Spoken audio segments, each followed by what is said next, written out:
Most of you know that I spent the vast majority of my life as the extreme introvert, quiet, shy, reserved. If I didn't know you, I wasn't talking to you. Now, about 10 years ago, I had a chance to step outside of my little comfort zone of leading IT and into leading human resources. That was one of the most challenging times of my life because I didn't understand how to connect with people, how to have a conversation with people. It just felt so awkward, and the amount of anxiety that I would experience, it was difficult to quantify and process and think through. Just my heart rate would spike through the roof, shortness of breath, I would fumble my words, so freaking awkward. And so I started to think about how can I get better? I started going to conferences and networking events. And at first I sat in the back of the room and just took notes from everybody that was up on stage.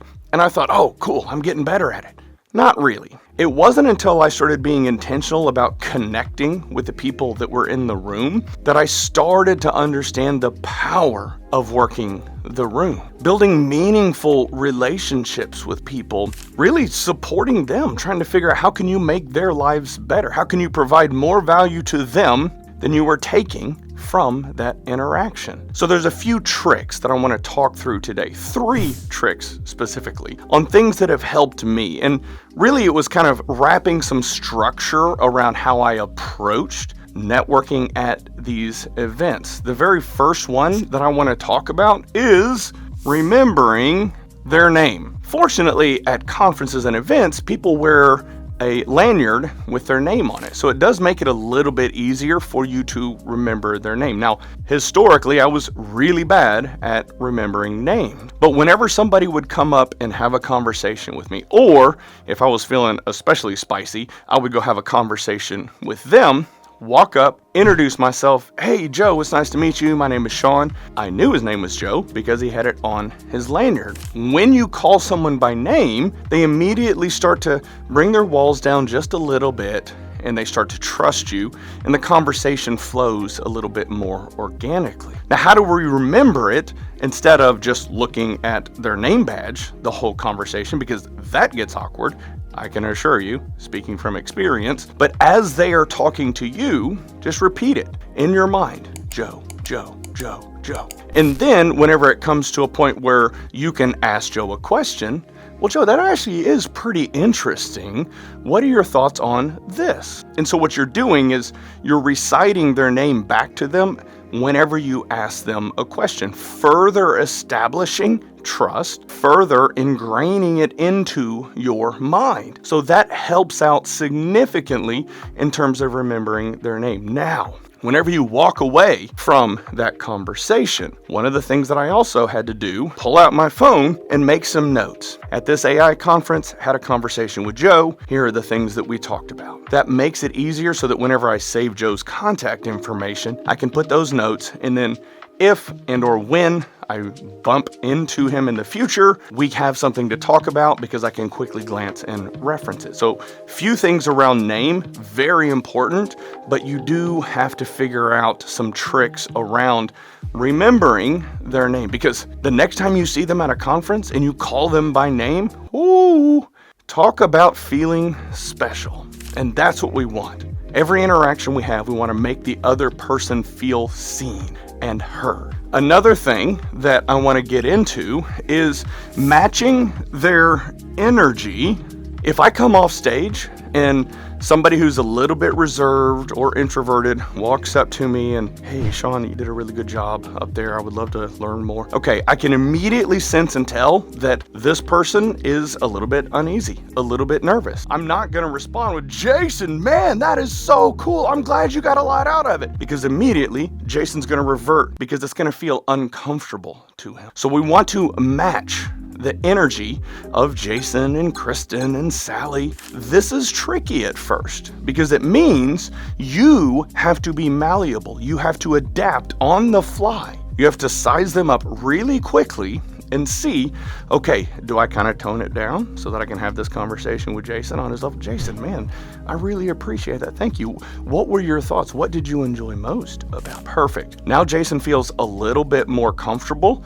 And what you will see is when you match their energy, they will start to open up a little bit more. The last thing that I want to talk about is asking questions. I struggled with this in the beginning because I had this mindset of, oh, well, I don't know anything about Kristen. What am I going to ask him?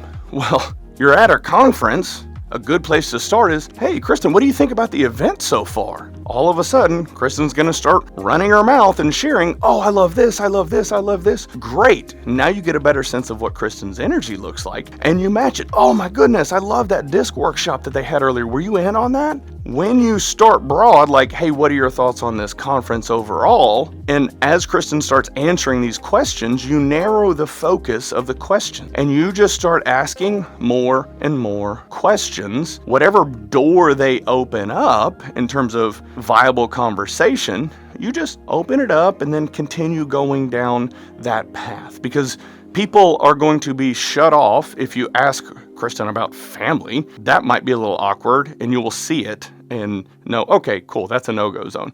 Let's focus on the conference. So then you just start asking more and more questions. This also works on a few more levels in that it takes all the pressure off of you. You no longer have to sit and think, oh God, what do I say? What do I say? What do I say? It's, you just ask them questions. You lean into curiosity because you genuinely want to know, what are her thoughts? What are they getting out of the event? So when the pressure comes off of you, all of a sudden you can think more clearly. And then as the conversation unfolds, you just go down that path. It makes it so much easier when you don't have to carry the weight of the conversation. And bonus, people like talking about themselves. People like hearing their voice. So if you're just asking them questions and genuinely want to know, they're going to walk away thinking, man, I really like that guy, Sean. He's a stand-up guy. When all I did was ask questions. It helps build trust and rapport and respect. And the more times you do all of these things, the easier it is going to get. Focus on them. Remember their names, match their energy, and ask the right questions. Now, all of these things will start to contribute and build towards your personal brand. Because the more times you do these things with more people, people are going to understand who you are and what you're about. And they're going to want to spend more time with you. They're going to want to connect with you. The more people that want to connect with you, the more opportunities will present itself in your life. And when you have more opportunities, you will be spoiled with an abundance of choice. Think about this. If you go to these events and you connect with all these other executives, and then one day the company that you're at comes crumbling to the ground, and you have all these relationships with all these people, and you start connecting with them. Hey, Rob, things aren't going so well. I'm kind of wondering what's going on in your world. Hey, Sally, things aren't going so well over here. Kind of what's going on in your world? You've already established the trust. These things have helped me significantly in my life, and it all comes down to be able to work the room, lean into curiosity, and build meaningful, genuine connections.